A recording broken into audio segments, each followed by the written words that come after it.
एक समय की बात है।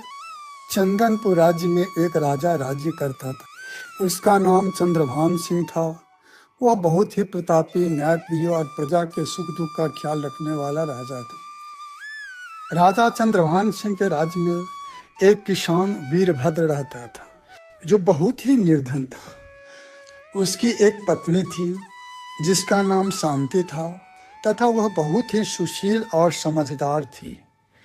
उसको एक लड़का जिसकी उम्र 7 साल तथा एक लड़की जिसकी उम्र 10 साल की थी। वीरभद्र अपने परिवार का गुजारा बहुत ही मुश्किल से कर पा रहा था। वीरभद्र बहुत ही स्वाभिमानी एवं मेहनती था। वह किसी का एहसान अपने ऊपर नहीं लेता था। वह जो भी काम मिलता उसे पूरी लगन से करता था, परंतु बिना उचित मुआवजा लिए बगैर नहीं, जिसके वजह से लोग उसे काम देने से कतराते थे। एक दिन वीरभद्र की पत्नी ने उससे कहा, आप राजा के पास क्यों नहीं जाते हैं? वो आपकी मेहनत और लगन को देखकर आपको जरूर नौकरी पर रख लेंगे। पत्नी की बात को मानकर वीरभद्र राजा के दरबार में जा पहुंचा। मैं महाराज से भेंट करना चाहता हूँ। राजा का सिपाही राजा से आकर बोला, महाराज, आपसे एक व्यक्ति मिलना चाहता है। महाराज, मुझे कोई काम चाहिए। तुम कौन सा काम कर सकते हो? महाराज, कोई भी काम हो, कितना भी कठिन हो, मैं सब कर सकता हूँ, परंतु मैं रोज का मेहनताना 100 सोने का सिक्का लूँगा। इसमें ऐसी क्या खास बात है जो इतना मेहनताना मांग रहा है? जरूर इसमें कोई खास बात है। ठीक है, आज से तुम मेरे शयन कक्ष की पहरेदारी करोगे। वीरभद्र रात में राजा के शयन कक्ष का पहरेदारी करने लगा। कुछ दिनों बाद आधी रात में एक औरत के रोने की आवाज आने लगी। राजा अचानक जग गया और वीरभद्र से बोला, जरा देखो तो, इतनी रात में कौन स्त्री रो रही है? जी महाराज। इतना बोलकर वीरभद्र महल से निकलकर उस आवाज की तरफ जाने लगा। राजा भी छुपकर वीरभद्र का पीछा करने लगा।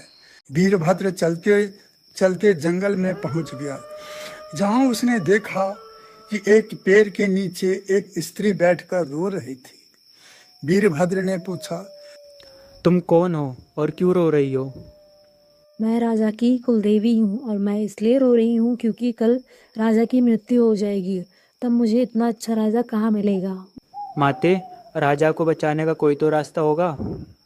हाँ है, परंतु बहुत ही कठिन है। माता, आप बताएं, मैं उसे पूरा करूँगा। अगर तुम अपने पुत्र का बलिदान मेरे मंदिर में करोगे तो राजा बच जाएगा। माँ, आप चिंता ना करें, राजा के जीवन के लिए मैं अपने पुत्र का बलिदान जरूर दूंगा। इतना कहकर वीरभद्र अपने घर की तरफ चल दिया, जहां उसका परिवार रहता था। राजा भी उसके पीछे जाकर सारी बातें सुन रहा था और लगातार उसका पीछा कर रहा था। तब राजा ने देखा कि वीरभद्र अपने घर जाकर अपनी पत्नी से कुछ बातें कर रहा था। कुछ देर के बाद वीरभद्र अपने पूरे परिवार के साथ कुल देवी की मंदिर की तरफ जाने लगा। राजा उसका पीछा करता ही रहा। मंदिर में पहुंचकर वीरभद्र ने देवी की पूजा की। इसके बाद वीरभद्र ने अपने पुत्र से पूछा, पुत्र, तुम राजा के जीवन के लिए अपना बलिदान देने को तैयार हो? हाँ पिताजी, मैं तैयार हूँ।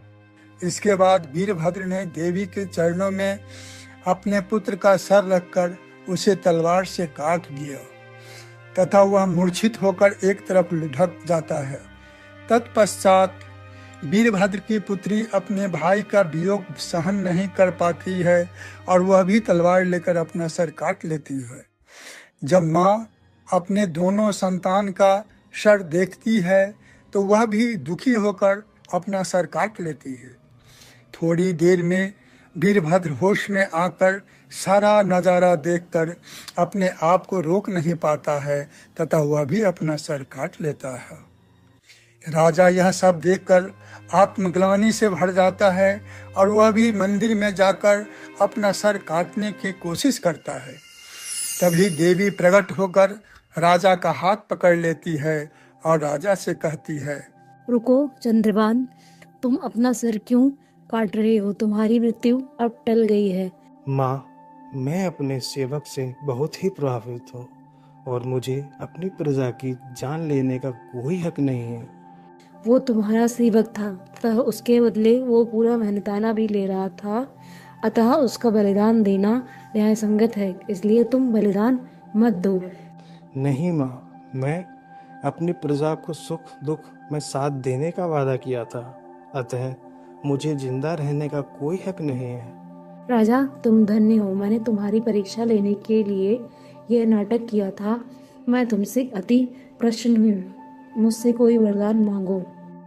मैं पुनः वीरभद्र के परिवार को जीवित करने का वरदान मांगता हूँ। देवी पुनः उन सबको जीवित कर देती है और वह अदृश्य हो जाती है। तब राजा वीरभद्र से कहता है, तुम्हारी निष्ठा और कर्तव्य के पालन से मैं बहुत खुश हुआ हूँ और मुझे यह मालूम है कि मुझसे जो वेतन तुम लेते हो उससे तुम गरीबों का और लाचार व्यक्तियों की बहुत मदद करते हो और अपने लिए सिर्फ ज़रूरत भर ही रखते हो। अतः आज से तुम्हारा स्थान मेरे दरबार के मंत्रियों के समान ही होगा तथा तुम जो गरीबों के लिए धन खर्च करते हो वह धन राज दरबार की ओर से दान दिया जाएगा।